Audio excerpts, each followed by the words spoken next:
On croyait le débat définitivement clos sur les arrêts rendus par la Cour constitutionnelle dans l'affaire Matata Pogno, notamment, eh bien, a surgi ce livre de professeur Mampouya qui est venu dire que la Cour constitutionnelle est désacralisée parce que plusieurs arrêts sont rendus dans une même affaire, sur un même dossier, pendant que Maître Oscar Moubiaï s'était évertué vraiment à donner de fond en comble explications sur cette matière. Eh bien, il va également revenir pour expliciter encore une fois la question, parce que le professeur Mampouya vient de publier un ouvrage qui va conforter la position du professeur Nyabirungu, avocat de M. Matata, qui avait donc justifié la position prise par le premier arrêt de du juge Dieudonné Kalouba.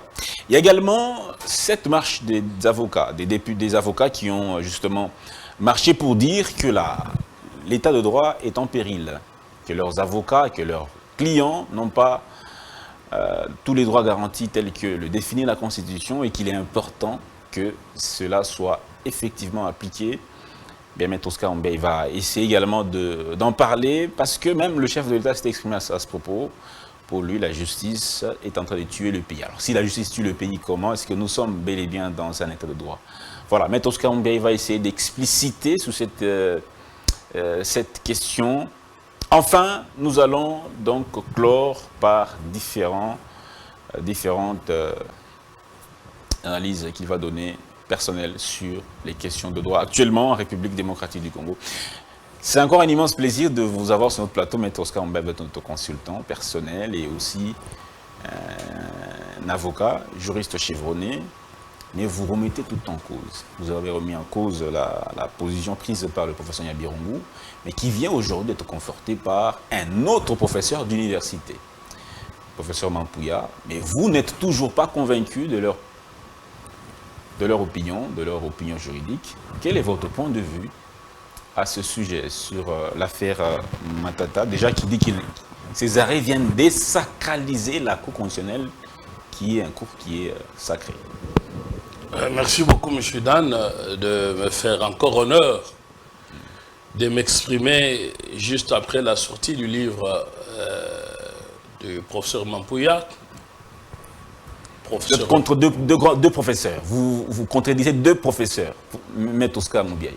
J'appelle aux Congolaises et Congolais et surtout... Deux professeurs.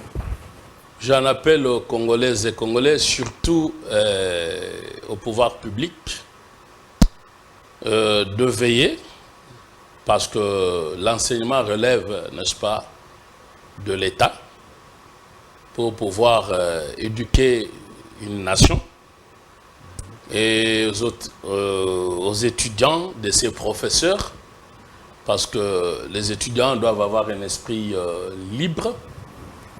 J'en appelle donc à la méfiance la plus totale. Donc j'ai dit, méfiez-vous de ces professeurs. Et que je vous avais indiqué lors de mon dernier point de presse que le Congo n'avait pas encore commencé une lutte contre les nouveaux analphabètes.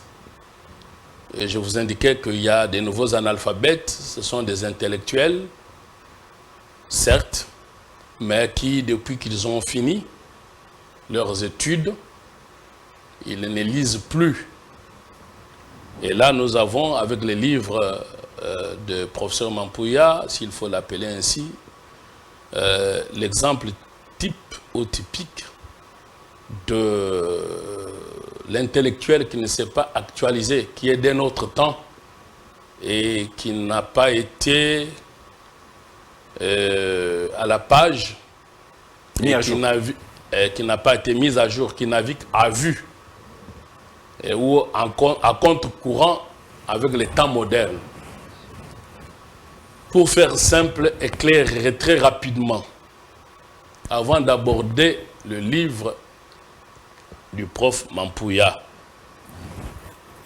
ce n'est pas parce que le prof Mampouya vient parler, je vous ai déjà indiqué que mettez tous les professeurs congolais, voire étrangers, qui partageraient la thèse de prof Nyabirungu, mettez-les ensemble, en face de moi, en discussion, parce que ça veut... Bon, ici, on croit que ils ont, quand on est professeur... Ils ont défendu des thèses, hein, ils ont défendu des thèses. Quand on est devenu professeur, on défend des thèses. Non, écoutez, il ne faut pas confondre. Les pays d'où je viens, avoir la thèse, ça ne veut rien dire. Hein? Être professeur, c'est tout professeur est docteur. Là, il faut paraphraser notre célèbre constitutionnaliste. Tout professeur est docteur, est nécessairement docteur. Et tout docteur n'est pas nécessairement professeur. Voilà. Donc, et en même temps, quand on dit professeur, vous avez de François Hollande, de Jacques Lang. Ils ne disent pas qu'ils sont professeurs Jacques Lang. Vous avez des Troscan. Voyez-vous, en science, on n'est que les pygmées sur les épaules des géants. Et en science, on est humble. Même l'étudiant vous apporte la matière. Et je n'ai jamais vu, nulle part au monde, sauf au Congo, où les gens s'octroient une catégorie dite de professeurs et qui refusent de débattre. La contradiction. La science n'est science que quand elle est soumise à la contradiction. Revenons-en, vous avez demandé les débats plusieurs fois avec le professeur Mampouya, Nyabirungu, même les avocats de Katumbi. Mais personne n'ose venir vous confronter. Prenez ces professeurs avec leurs étudiants, tous ensemble, tous devant les micros. Vous dites que vous autres journalistes, vous allez ouvre les débats le matin, quand le soleil se lève, avant qu'il ne se couche. Vous êtes convaincu que vous aurez raison, du point de vue du droit. Si on les appelait tous... Ce n'est pas moi. Écoutez, monsieur. La science aura raison. Voilà la thèse que défend Nyabirungu, soutenue par ses collègues, par la puissance d'argent. Vous savez que ces gens-là, quand ils communiquent dans certaines chaînes, n'est-ce pas, ça coûte énormément cher. Et l'on sait qu'un professeur congolais est mal payé. Il ne peut pas dépenser tout son salaire ou plus de son salaire pour s'exprimer. Vous avez des chaînes où il faut dans les 3 000, 5 000, 10 000 $. Où il trouve l'argent pour payer ces chaînes-là. Ça, c'est un problème de trafic. Or, la science ne se trafique pas. Donc, ça prouve qu'il y a quelqu'un qui payerait pour ces professeurs de s'exprimer. Selon vous? Mais sans doute, ce sont des gens qui sont nourris au mamelles de leurs clients, dont ils viennent défendre la thèse et en désespoir des causes. On y reviendra, mais le pauvre Mampouya, je n'ai pas souvenance qu'il est avocat de M. Matata Ponyo. À moins que je... Bon, écoutez, là n'est pas le débat. Le débat, il est celui-ci. Tout en vous disant tout de suite qu'on va revenir au livre de professeur Mampouya qui ne repose sur aucun fondement scientifique. Et qui est un livre... Donc vous dites aucun fondement scientifique. Quand vous dites aucun fondement, ça dit zéro fondement. Aucun fondement scientifique. Expliquez-vous. Et on serait ailleurs, il aurait été chassé. Avant d'y revenir, je vais vous le démontrer. Chassé de la profession de... Chassé des milieux scientifiques, le livre interdit parce que c'était un produit toxique. Un livre interdit? Oui. C'est toxique? Oui, c'est un produit toxique. Et vous savez que c'est comme les médicaments. Quand vous êtes assez fort, maître. Si vous savez, à l'époque de Socrate, vous aviez des sophistes qui prêchaient sous les arbres et qui profanaient le savoir. Et ces gens-là, les livres, ce n'est pas aujourd'hui différent qu'un produit pharmaceutique. Et que quand vous allez le mettre, parce que voilà, ce monsieur, il enseigne nos enfants. Il va leur enseigner quoi? Il est professeur émérite, professeur ordinaire émérite. C'est-à-dire qu'il a du parcours. Non, les titres ne nous intéressent pas. Ce qui nous intéresse, c'est ce qu'il a affirmé. Vous savez, du temps de Galilée, toute la société disait le contraire, que je pense que le soleil tournait autour de la Terre, n'est-ce pas? Alors que c'était l'inverse. Et comme si c'était sous les temps de puissants, les religieux, comme on en trouve aujourd'hui, qui imposent leur opinion. Et ils ont ordonné qu'on puisse pendre Galilée parce qu'ils contredisaient leur thèse. Et au jour de sa pendaison, vous connaissez ses derniers mots. Il s'est incliné, il a regardé la terre Il a dit pourtant elle tourne. C'était l'évidence. Quand on est scientifique, on ne doit pas travestir l'idée. On ne va pas venir commencer à discuter face à l'évidence. L'évidence ici, elle est celle-ci. Que dans aucun pays au monde, il n'y a pas de voleurs sans juge. Et vous avez des professeurs qui viennent vous dire qu'au Congo, on peut avoir des gens présumés, parce qu'ils ne sont pas encore condamnés, mais des gens dont on a des soupçons sûrs qu'ils ont volé. Et vous allez dire que ces gens-là manquent de juges. Et ces gens-là, c'est qui? Ils ne sont pas nombreux. Vous avez l'ancien président de la République, M. Joseph Kabila, qui a fait 18 ans au pouvoir, et l'on voudra venir nous dire ici, par des gens qui se disent professeurs, dont le dernier Mampouya, qui par ailleurs a été en France, qui, du reste, c'est un grand frère. Ok, j'ai eu l'occasion de prendre un vol avec lui, de Kinshasa à Paris. J'ai l'avantage d'être de là où il est né. Et dans ce cas, vous n'êtes pas professeur. Vous n'êtes pas professeur, lui, il est professeur déjà. Donc, d'un point de vue scientifique, il a une certaine non, il n'y a pas, avance par rapport à vous. En science, il n'y a pas de hiérarchie. Vous voyez, ça, c'est un argument d'autorité qui a été prohibé depuis le Moyen-Âge. En science, il n'y a pas des aînés, des petits, il n'y a pas de hiérarchie en science. La science reste une évidence. Même votre étudiant peut démontrer. D'ailleurs, ceux qui font progresser la recherche, c'est des étudiants, des chercheurs, n'est-ce pas? Et que les professeurs apprennent de leurs étudiants par rapport à leurs travaux de recherche. Et donc, voilà, vous risquez de m'amener dans un débat qui n'est pas polémique. Celui que vous voulez. Alors, restons... D'une polémique congolo-congolaise qui, je trouve que le milieu intellectuel congolais, voire encore faudrait-il se demander si nous avons un milieu intellectuel au Congo. Alors, donc, quand vous arrivez à Paris, vous avez tout un quartier, le quartier latin, on dit voilà, c'est les quartiers de milieu intellectuel. C'est là où on a eu de Victor Hugo, ainsi de suite, qui fréquentaient là-bas. Derrière, on a eu la Révolution. Vous comprenez? Mais au Congo, vous n'avez aucun endroit où on vous indique que c'est le milieu d'intellectuels qui se fréquentent, qui discutent. Vous me parlez de professeurs. Bon, moi, je participe à des colloques où on réunit tous les constitutionnalistes du monde, sauf évidemment les Congolais. Je n'en vois pas là-bas. Hein, pour venir échanger sur l'évolution du droit. Je crois que le professeur Mampouya a été invité dans de ces collègues-là. Il aurait compris qu'il est largement hors temps.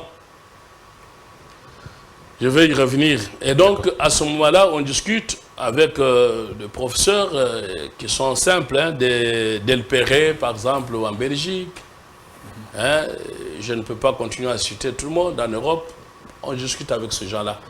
Et vous les trouvez qu'ils sont simples, autour du café, on échange les idées, ils apprennent, ils disent, mais au Congo, comment ça se passe? Bon. Alors, ici, pour revenir à votre question, qui est simple et claire, et que je suis fatigué, vous me poussez à être comme eux. Moi, je n'adore pas, mais je viens ici devant vous pour l'intérêt de notre jeunesse, qui est aujourd'hui égarée par ceux-là qui sont censés l'orienter.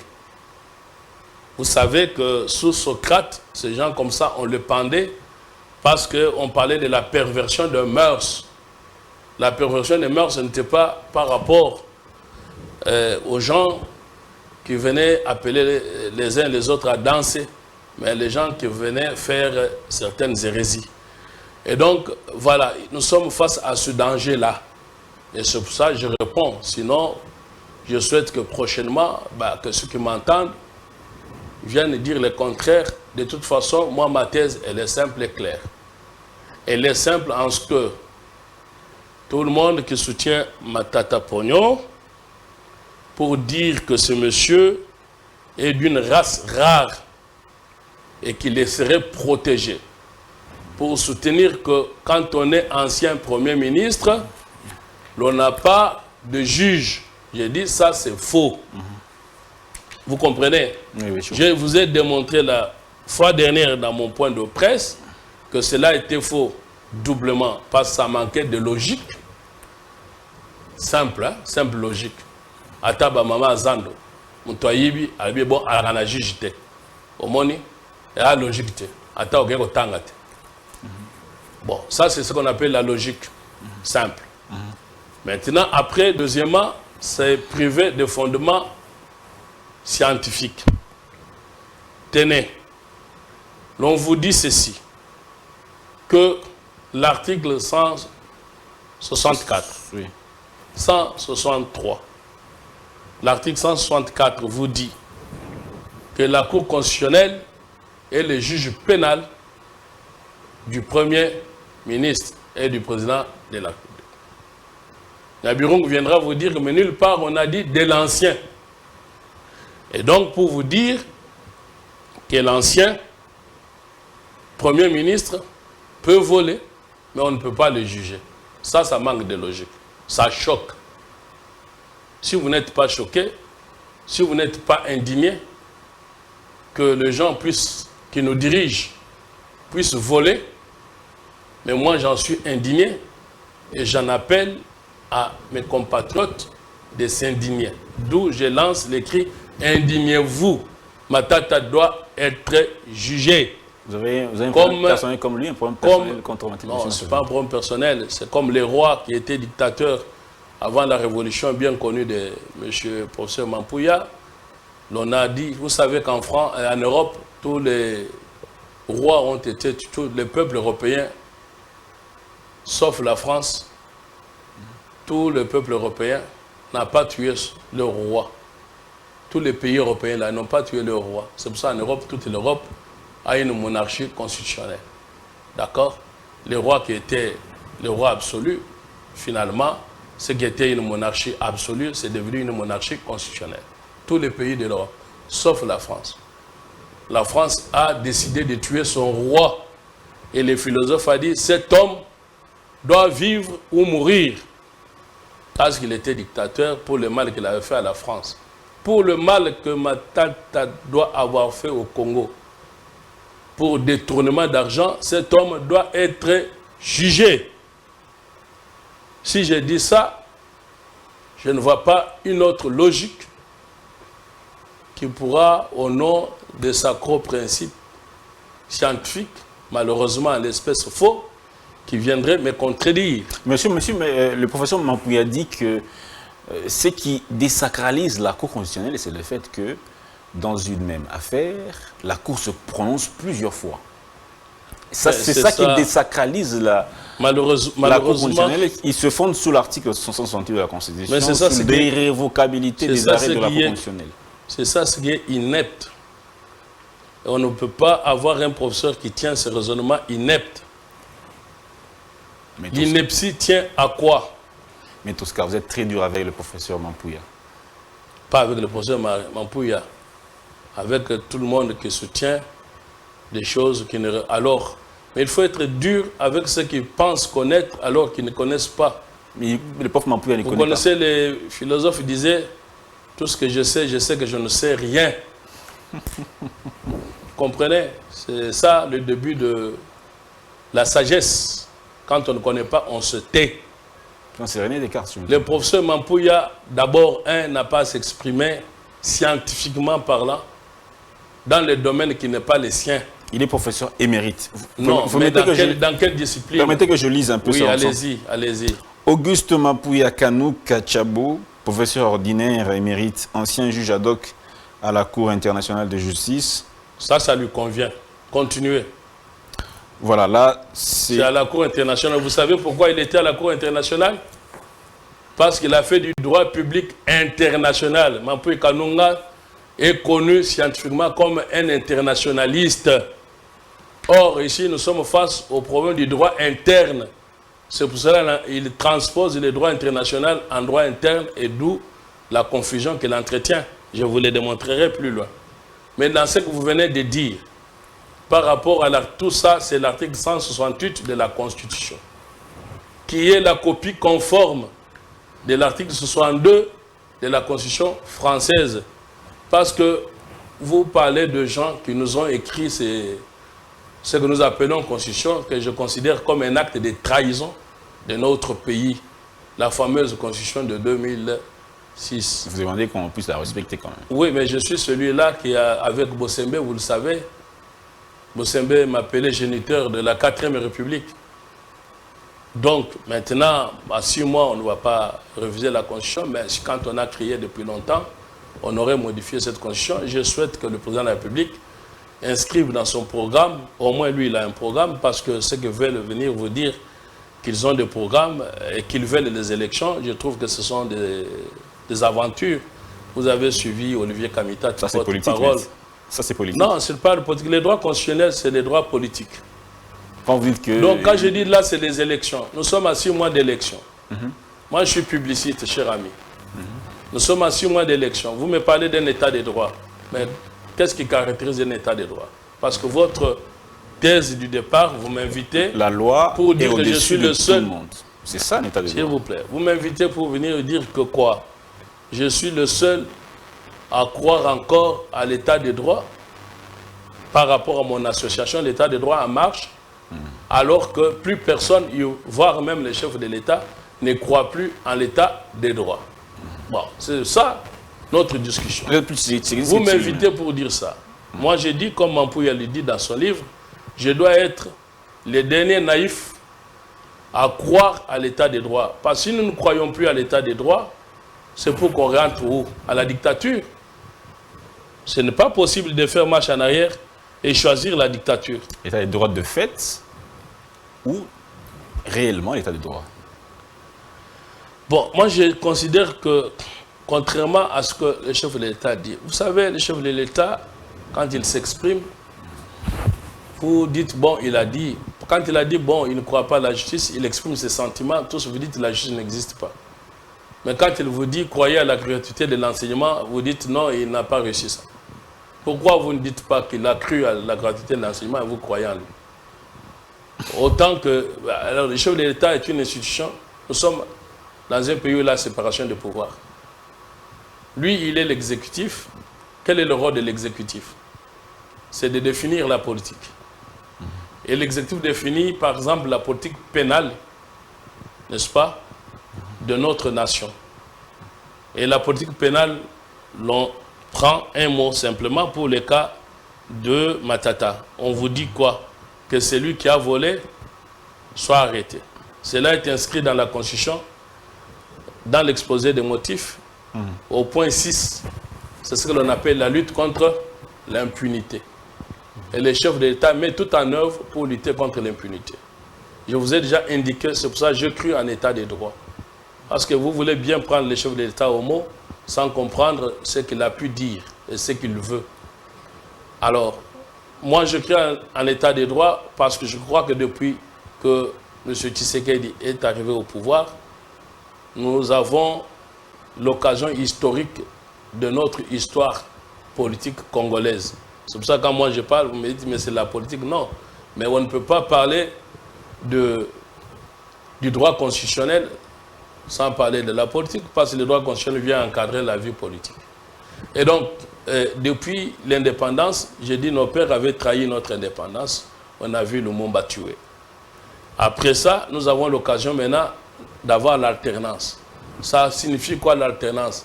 Ça signifie simplement l'état de droit pour lequel nous avons eu beaucoup de morts, de martyrs, et pour lequel l'UDPS qui est au pouvoir aujourd'hui a lutté pendant 37 ans, et concluant la lutte de Etienne Tshisekedi. Ce n'est pas pour rien qu'on l'appelait Moïse, qui n'a pas pu entrer dans la terre promise et qui voit son fils tant politique que biologique nous amener aujourd'hui dans la terre promise qui est l'état des droits.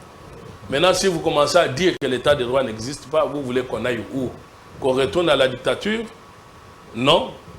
Et qu'on puisse avoir une destinée d'un pays sans boussole, parce que nous devons tendre vers l'état des droits. Mais ne souhaitez pas que l'état des droits puisse naître tout de suite. Les pays que vous enviez n'ont pas pu atteindre la démocratie tout de suite. Quand vous avez la France, vous avez la Troisième République, tout ça, l'évolution des institutions, c'est le fruit de l'histoire. Et notre histoire, écrivons-la maintenant. Mais en étant du bon côté de l'histoire, avec le chef de l'État actuel, qui est le premier issu de l'alternance politique. Maintenant, si vous m'amenez dans un débat de ce que vous appelez vérité des urnes, je parlerai beaucoup plus de mensonges des urnes. Et aujourd'hui, vous avez compris que celui qui est chantre de vérité des urnes, beaucoup plus de mensonges des urnes, alors que l'on pensait qu'il devait incarner l'opposition. Vous voyez qu'il allait vendre sa place comme l'enfant aîné de la Bible. Il est allé vendre sa place à Lubumbashi. Et dans peu de temps, ils se sont disloqués. Voilà un peu, je crois donc, en état de droit par rapport à ça. Pour revenir à ce que vous étiez en train de me dire, j'ai dit tout part de l'article 68. Que dit l'article 168 plutôt? Les arrêts de la Cour s'opposent à tous. On est bien d'accord. Mais ce que ne vous dit pas dans ça, ce n'est pas tout le monde qui doit lire la Constitution comme on lirait, même la Bible. Du temps, moi j'ai fait les séminaires. En notre temps, la Bible, c'est les prêtres qui l'interprétaient pour les gens. Vous comprenez pourquoi Mobutu avait interdit les églises qu'on avait appelées de Bizambi. Alors, vous prenez, vous êtes journaliste, vous prenez la Constitution, l'article 168, et vous en donnez la lecture comme professeur Nyabirungu et Mampouya en donnent. Ça, c'est une traduction littérale qui ne traduit pas ce que cet article dit. Je vous disais tout à l'heure que cet article était la copie conforme de l'article 62 de la Constitution française. Et quand on fait la dissertation pour les étudiants sur cet article, on vous dit que c'est un article apparemment facile, mais complexe. Voilà la complexité. Quand on dit ça, quelles sont les conditions pour que cet article-là s'applique? C'est ce qu'ils ne vous disent pas. Dire que les décisions de la Cour constitutionnelle sont opposables à tous, oui, c'est vrai. Non susceptibles de recours, oui, c'est vrai. Mais à quelles conditions? 3 conditions. C'est ce qu'on appelle la triptyque. Il faut qu'il s'agisse de même cause, même objet et même partie.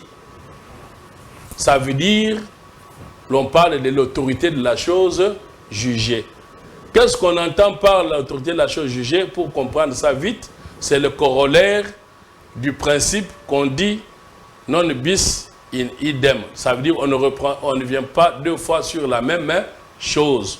Tous les Congolais savent aujourd'hui le principe qu'on ne revient, même les constitutionnalistes qui sont arrivés au droit au soir de leur vie, qui entourent parfois certains politiciens et qui sont devenus curieusement professeurs, ils répètent ça. Mais ils répètent ça peut-être parce que certains proviennent des milieux musicaux.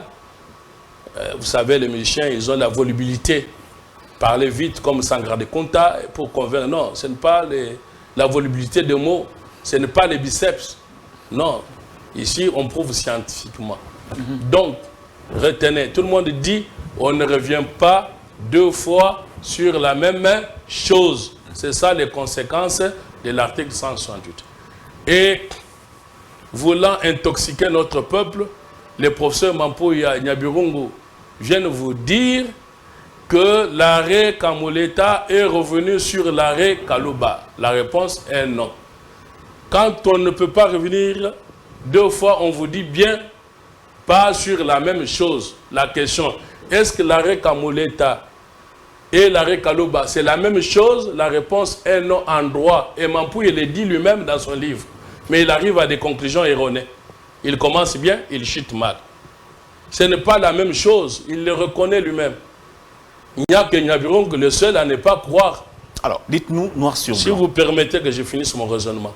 Il n'y a que seul Nyabirungu, le seul à ne pas comprendre que l'arrêt Kamuleta n'est pas la même chose que l'arrêt Kalouba. Dans l'arrêt, quand on parle de la Cour constitutionnelle, pour les profanes, ils voient la Cour constitutionnelle comme un seul juge. Or, la Cour constitutionnelle, c'est une maison où il y a papa, maman, enfant, si vous voulez, pour caricaturer. Ça veut dire, la même maison, on dit chez les Dan. Mais chez les Dan qui a agi, il y a le papa qui a agi dans son rôle de papa, il y a maman qui a agi dans son rôle de maman, il y a enfant qui a... Bon, voilà. Bref, pour dire que dans la Cour constitutionnelle, vous avez plusieurs juges constitutionnels. Vous avez les juges pénals, juges électoraux et juges d'interprétation. L'arrêt Kalouba 1, le premier faux pas de notre histoire constitutionnelle, du juge constitutionnel congolais, c'est affaire pénale, juge pénal. Kalouba a été juge pénal. L'arrêt Kamuleta, c'est le juge d'interprétation. Et c'est la même chose. La réponse est non en droit. Celui-ci a agi comme juge d'interprétation. L'autre a agi comme juge pénal. Ce n'est pas la même cause. Ce n'est pas la même chose. La preuve, dans l'arrêt Kalouba, on dit RP 0001 du 15 novembre. RP, c'est quand vous cherchez les classements des dossiers. Donc, si vous arrivez à la Cour constitutionnelle pour chercher l'arrêt Kalouba, vous allez au greffe pénal. Quand vous venez chercher l'arrêt Kamuleta, si vous allez au pénal, vous ne le trouvez pas. Vous devez aller au greffe de RCONS. C'est clair, quand même, ça c'est important pour nos étudiants, dont on dit qu'ils ne savent plus où donner la tête. Mais dans vos mensonges, ils ne savent plus parce que vous leur avez répété de mensonges. Donc, à partir de là, qu'est-ce qu'il faut qu'on retienne? Et j'en ai fini par là. Nos étudiants doivent retenir, et l'opinion, c'est simple, hein, ce n'est pas savant les histoires des droits, il faut expliquer, et même pour piloter l'avion, quand on vous explique, vous allez vous étudier, vous pilotez. Donc, c'est dire que l'article 168 interdit, oui, qu'on ne peut pas revenir deux fois sur la même chose. On a bien dit la même chose, souligner la même chose, pour maintenant répondre à Mampouya et Nyabirungu que l'arrêt Kamuleta et l'arrêt Kalouba, ce n'est pas la même chose parce qu'ici, il s'agit du pénal, là-bas, il s'agit de l'interprétation. L'un est RP, l'autre est RCONS. Donc, vous comprenez que ce n'est pas la même chose. 1. 2. Quand on parle des décisions sur lesquelles on ne doit plus revenir, il doit s'agir des décisions de fond. Les décisions de fond, c'est ce qui tranche les litiges. Le fond, c'est de dire, est-ce que Matata a volé ou il n'a pas volé? Et le juge répond. S'il a répondu, là, il a tranché le fond. Mais ici, on n'en est pas là. On en est au niveau des compétences. OK?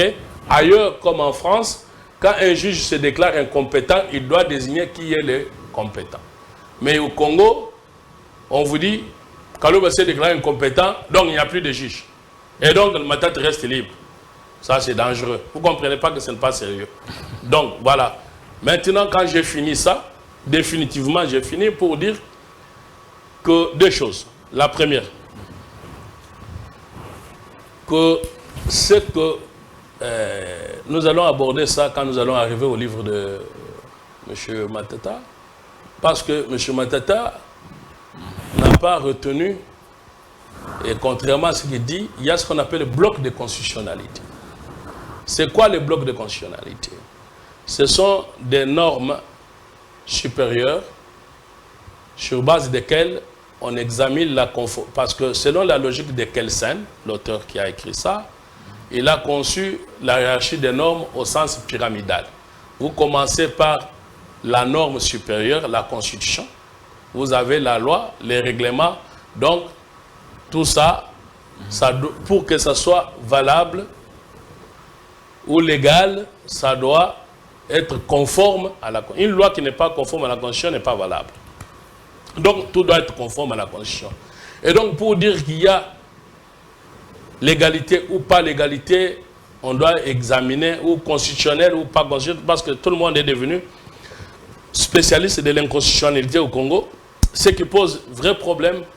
En même temps que je vous réponds, en même temps, je suis en train de proposer des réformes sur notre système juridique qui est dévoyé. Bon, voilà. Et l'article 162 de notre Constitution permet aujourd'hui que toute personne puisse saisir la Cour constitutionnelle. À l'époque, dans notre constitution, c'est oui, mais d'autres constitutions, ce n'était pas ouvert. Comme en France, ce n'était pas ouvert. Au fait, comme nous copions mal. Alors, comme la France a ouvert ça, notre constitution venant imitant celle française a aussi ouvert. Conséquence, c'est quoi? Nous avons un système qui est bloqué parce que toutes les juridictions inférieures ne peuvent plus avancer. Il suffit qu'une personne qui a volé, quand il arrive, son premier réflexe, c'est de dire « Vous ne pouvez pas me juger, je vais à la Cour constitutionnelle, exception de constitutionnalité. » Conséquence, l'affaire va traîner. C'est devenu pour une histoire de malin. Bon, il faut corriger de ce côté-là. Donc, en clair, j'étais en train de vous démontrer qu'il y a ce qu'on appelle bloc de constitutionnalité. Chez nous, nous avons ce qu'on appelle la Constitution. Tout doit être conforme à la Constitution. Mais en France, ce n'est pas seulement la Constitution. Vous avez ce qu'on appelle le bloc de constitutionnalité qui constitue un corpus des lois. Vous avez le préambule de la Constitution de 58 elle-même, comme nos préambules ici. Vous avez le préambule de 46. Vous avez les principes reconnus par les lois, tout ça, et vous avez les objectifs constitutionnels. Bref, il y a tout un bloc. Mais au Congo, nous n'avons pas un bloc, on n'a que la Constitution. Alors, mais quand on réfléchit maintenant pour entrer dedans, vous avez ce qu'on appelle objectif constitutionnel. Et quand vous prenez notre exposé des motifs, nous avons un objectif constitutionnel qui dit que notre objectif aujourd'hui au Congo, c'est de lutter contre l'impunité, ce qui est l'état des droits. Et donc, vous comprenez, quand vous prenez une loi qui contredit l'objectif constitutionnel, cette loi est anticonstitutionnelle, ne s'applique pas. Quand vous prenez l'article 164, selon Mampouye et Kotre King, Nyabirungu, pour dire que cet article-là est en train de dire que l'ancien Premier ministre ne peut pas être jugé, cela contredit l'objectif constitutionnel qui est la lutte contre l'impunité. Quand vous dites que Kabila peut voler, se reposer en paix, et qui c'est l'autre ici? Matata peut voler, aller se réfugier chez lui et se protéger avec ses frères pour dire que peuple aboyi naya Samba. Vous voyez un peu où nous sommes en train d'aller, dans quelle dérive. Est-ce que, quand vous dites ça, est-ce que cela va dans le sens de lutter contre l'impunité? La réponse est non. Ça veut dire que toute personne peut maintenant voler et retourner chez lui. Alors, admettez que M. le Premier ministre Samba puisse, avant la fin de ses fonctions, prendre tout l'argent, aller se reposer chez lui. Donc, j'ai dit que c'est ce que Mampouye dit là, ne repose sur aucun fondement scientifique. Et maintenant, de manière trop pratique et claire, je vous ai déjà indiqué, quand vous prenez l'article 99, ça permet qu'un ancien Premier ministre doit déclarer son patrimoine, et si cette déclaration est mensongère, s'engage de poursuites contre lui. Et quand on dit 30 jours après, après ses fonctions, comme le regretté Cherubin Okende, 30 jours après être ministre, c'est le même devoir qu'a l'ancien Premier ministre comme Matata. 30 jours après fonction, il est tenu de faire une déclaration de patrimoine. Si cette déclaration est mensongère, dit l'article 99, il est poursuivi. C'est clair, non? L'article 99, je renvoie ça à tout le monde qu'il aille lire, c'est clair. Donc, quand on dit 30 jours après fonction, c'est que c'est un ancien Premier ministre. Je crois que sur la question de l'article 168, je crois être plus que clair. Maintenant, je pense que vous brûlez en vie et vous avez les livres que vous n'aurez pas dû acheter, ce que je ne recommande pas qu'on achète parce qu'il n'y a rien qui sort de ces livres-là qui soit scientifique. Mais Tosca Moubiaye, vous êtes assez dur envers les professeurs Mampouye et Nyabirungu. Maintenant, j'ai l'occasion de vous les démontrer à partant de leurs livres. Dites-moi, qu'est-ce que vous avez lu dans ces livres? Mais Tosca Moubiaye, la question d'abord de l'indépendance de la justice. Le professeur Mampouye parle de l'indépendance de la justice, que la justice devrait être indépendante et, à ma compréhension, ne doit pas dépendre d'un certain pouvoir politique. Parce que lui, je vous réponds là-dessus, sinon vous allez être embêté et perdu dans les affirmations de Mampouye. Mampouye dit quelque chose qui n'a aucune importance. Dans la mesure où c'est une polémique inutile, académique. En France, il vous dit qu'en France, on ne parle pas de pouvoir judiciaire, on parle de l'autorité judiciaire. Alors, en France, si l'on conteste que la justice soit appelée pouvoir judiciaire, c'est parce que l'on considère que parler de pouvoir, on ne peut parler de pouvoir que quand on a le mandat du peuple. Parce que tout pouvoir émane du peuple. Or, les juges ne sont pas élus. C'est comme ça dans notre système, comme dans le système américain, il y a des élections pour les juges, hein, pour certains juges. Mais en France, les juges ne sont pas élus, ils sont nommés. Et donc, on ne peut pas parler de pouvoir pour une personne qui a été nommée. Vous comprenez? Mais maintenant, quelle est la conséquence que Mampouy veut en tirer de manière concrète scientifiquement? Est-ce que Mampouy veut venir nous dire ici que, puisque notre Constitution, à son article 149, consacre l'indépendance du pouvoir judiciaire, et qu'en France, on parle de l'autorité judiciaire, et il dit qu'en France, on consacre peu d'articles à l'indépendance du pouvoir judiciaire, alors qu'au Congo, tout est dit. Est-ce qu'il veut nous dire que le Congo, la justice est plus indépendante qu'en France? La réponse est non.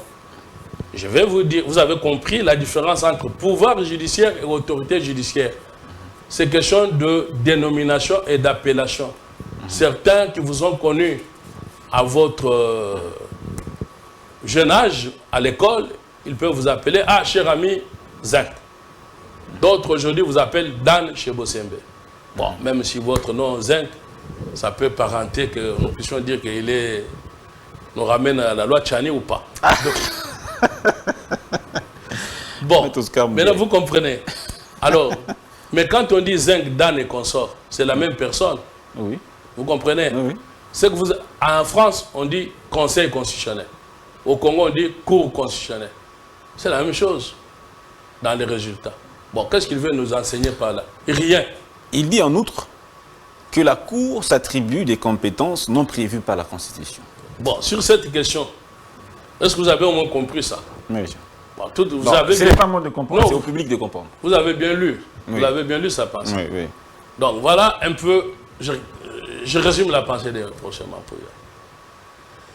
Le professeur Mampouy estime que dans la Constitution française, il y a des lacunes. Ça veut dire qu'il y a des dispositions qui ne sont pas prévues. Et comme, d'abord, il commence par une fausse affirmation. Mampouy est spécialiste des fausses affirmations. Il avait commencé par dire que la notion de fin de non-recevoir n'existait pas en droit. Oh. Ça, c'est une aberration. Tout étudiant qui ouvre, c'est lui qui est en train de perdre les étudiants, parce que chaque étudiant qui va ouvrir les livres, il sait que c'est une notion capitale du droit. Et puis chaque avocat, pour se défendre, doit vérifier s'il y a des moyens de non-recevoir. Bon, Mampouy vous dit que ça n'existe pas. Je ne veux pas perdre enfin, je ne veux pas entrer dans des choses complexes pour les non-juristes. Je vais kotikala nase mingi. Et ce balingi tomata niveau wana baye to bandiko teya bango. Vous dites que le prof Mampouya n'est pas constitutionnaliste. C'est pas son... Bon, c'est pas ça le débat. C'est pas son domaine de prédilection. J'ai dit qu'il est internationaliste. Ben, alors il commence, s'il vous plaît, il commence par une fausse affirmation. Il dit que la jurisprudence n'est pas une source de droit. Non, c'est faux. En droit international, oui. Mais en droit interne, non. La jurisprudence est la source du droit par excellence. Ça, c'est un. Deux, le professeur Mampouya vous dit que dans la Constitution, on ne peut pas comparer la Cour constitutionnelle congolaise à la Cour constitutionnelle française. Parce qu'en Cour constitutionnelle française, si la Cour se permet de s'octroyer le pouvoir de créer la loi, quand il y a le vide, parce que selon lui, la Constitution française a eu beaucoup de vide, que notre Constitution congolaise, où il n'y a pas de vide, tout a été dit. Sauf qu'il ne comprend pas deux choses. La première, c'est que le Conseil constitutionnel français, pour ça on l'a appelé Conseil, parce qu'on ne voulait pas créer un juge de la Constitution. Mais ça, c'est vers des années 58 jusqu'à vers des années 80, Mais avec l'évolution moderne de la Cour constitutionnelle française, surtout avec Badinter, aujourd'hui, le juge constitutionnel français est un véritable juge avec une jurisprudence que l'on suit en droit. Voilà. Alors que quand il dit que notre Cour constitutionnelle n'a pas à créer la jurisprudence parce que tout est dit par la loi, il est dans le Moyen-Âge où on considérait que la loi était sacrée. Mais il ne comprend pas ce que c'est la loi. La loi, ce n'est pas ce que le législateur a écrit là. Non, en droit, ce n'est pas ça la loi. La loi est une loi que c'est que le juge a interprété. Vous comprenez? Parce que ce que le législateur a dit, la loi est par essence générale. Vous comprenez? Le juge doit appliquer la loi confrontée, ce qui est affirmé par le législateur général. Il doit aller du général au particulier. Et à partir de là, il y a l'adaptation nécessaire à faire pour donner la véritable intelligence de la loi. Et ça, c'est l'œuvre du juge. Et cette interprétation-là, c'est ce qu'on appelle la jurisprudence, quand la jurisprudence qui n'est autre que l'ensemble des décisions des cours et tribunaux, quand ça se répète, ils uniformisent ça. Tous les juges doivent aller dans le même sens, comme pour autant maintenant, avec la formule dans l'exercice ou à l'occasion, si la Cour constitutionnelle définit ce qu'on entend par cette formule, il crée la jurisprudence, vous comprenez? Et qu'il y a même beaucoup de matières qui ne sont que ce que l'on appelle l'œuvre jurisprudentielle. Il y a les droits, par exemple, vous prenez la distinction entre marché public et délégation des services publics, c'est une création jurisprudentielle. Maintenant, Mampoui vient vous dire des histoires du Moyen-Âge qui ont été largement évoluées. On comprend qu'il est d'un autre temps et qu'il n'a pas su s'adapter avec l'évolution scientifique. C'est simplement ça. Et quand je dis ça, il n'y a rien de méchant. Merci beaucoup, Maître Oscar Moubiaï. Mais on va finir avec une toute dernière question. C'est la question justement de cette marche des avocats qui disent que les droits de leurs clients est violé. Et cela remet en cause la question de l'état de droit que vous êtes en train de prôner actuellement. Non, mais écoutez, là, c'est un peu triste pour mes confrères et consoeurs. Peut-être ils veulent se présenter dans la rue pour être attirés par la politique ou être poussés par les politiciens. Tout avocat sait que quand le droit de son client n'est pas respecté, la loi a prévu de voir des recours. Vous comprenez? Ce n'est pas par des manifestations. On fait des manifestations pour des réformes. On ne peut pas faire une manifestation pour un client d'un avocat dont on ne connaît pas les dossiers. Peut-être il est en train de manifester pour un criminel qui est en prison et nous allons manifester pour qu'on libère un criminel parce qu'il a payé l'argent aux avocats et puis ils sont instrumentalisés comme ça.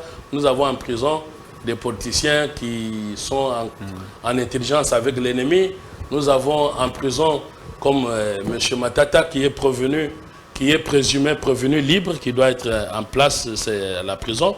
Parce que là, on ne peut même pas lui donner le privilège d'être député parce que ce qu'il a fait comme rébellion à l'Est, ça va appeler quoi? Ça va dire quoi? Qu'aujourd'hui, il n'y a plus l'autorité de l'État. Ça voudrait dire, moi, il suffit que je trouve une convocation, après que j'ai commis une infraction, je prends mon avion, je pars dans mon coin au Kasaï natal, et je prends tout mon village, je fais comme les Camerounais Sapo, je mets les barrières, et personne ne viendra. Et quand les policiers vont venir me chercher, il y aura mort d'homme. C'est ce que ma tante veut. On est en train de parler de quoi? Vous voyez, nous sommes dans un pays, malheureusement, nous n'avons plus le temps. Parlant de ma tante, nous sommes dans un seul pays au monde où un monsieur qui a été un ancien premier ministre qui vous dit l'arme de mon garde-corps était perdue lors des manifestations. Vous voyez un militaire qui perd une arme. Un militaire perd son arme dans une manifestation. Il ne dormait pas, il était debout. Alors qu'on sait qu'au Koufana, na arme non maboko. Il y a perdre arme, on perd une arme. C'est tombé, c'est ravi, on l'a perdu. Vous voyez que ici il y a parfois des choses qui n'appellent pas qu'on perd le temps. Je crois que moi j'en appelle à un endurcissement des temps. Pas des temps, ça veut dire au respect de l'autorité de l'État. On ne joue pas avec la justice. Quand vous êtes poursuivi par la justice, vous devez répondre. Ne vous laissez pas entraîner par un mauvais conseil du professeur Nyaburungu pour dire que la convocation est manifestement illégale.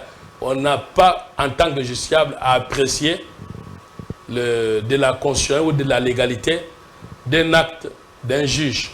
Et vous avez, au niveau de la Cour constitutionnelle, un procureur général chevronné. Ce monsieur a fait toute sa carrière dans la magistrature. Mais pour quel intérêt il s'acharnerait contre Matata? Il n'en a pas. Quand il était magistrat simple, ça va, mais maintenant il est magistrat préco-constitutionnel. Vous pensez, donc, M. Moukolo, c'est un chevronné. C'est la fierté de notre pays. Dans la magistrature, ce sont des gens comme ça qui peuvent aller enseigner dans l'école de magistrature. Vous avez M. Bahati. Bon, pourquoi il va s'acharner contre M. Matata? Bah, vous êtes poursuivi, on lève vos immunités. C'est l'application même de la loi. Est-ce que quand on vous poursuit, quand on a poursuivi François Fillon, est-ce que Matata, qu'est-ce qu'il représente par rapport à François Fillon, qui était à un doigt de devenir président comme Troscan? Est-ce qu'ils ont créé l'acharnement? Donc, l'argument d'acharnement, c'est ce qu'on appelle les jokers des politiciens. Quand il est poursuivi, il va dire l'acharnement. Et les petits citoyens, eux qui sont à Makala. Alors, vous prenez notre article 12, l'on dit tous les Congolais sont égaux devant la loi. Voilà un peu ce que je peux vous dire.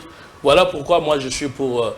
j'en appelle à ce qu'il y ait contrôle au niveau de nos prisons pour que les jeunes gens qui croupissent parfois pour rien en détention parce qu'ils n'ont pas de moyens que leur dossier soit suivi, qu'il y ait de contrôle, parce qu'il y en a déjà par le parquet, mais j'en appelle beaucoup plus à qu'on active les leviers très importants de notre justice, qui est les services de l'inspectorat judiciaire, appelés à contrôler, comme Mme Mutombo l'a dit, la ministre de la Justice, appelés à devenir pratiquement les contrôleurs ou les gendarmes des juges, et puis à contrôler les prisons.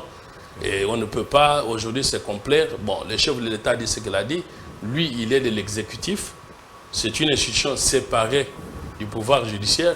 Il estime quand il met en place des réformes de politique, il trouve que le juge, par exemple, il a dit arrêtez tout le monde qui vient faire les trafics d'influence. Arrêtez tout le monde, même mes enfants qui commettent l'infraction. Mais il constate que les juges n'appliquent pas ça. À ce moment-là, il a le regret qu'on n'applique pas sa politique pour que nous soyons véritablement dans un état de droit.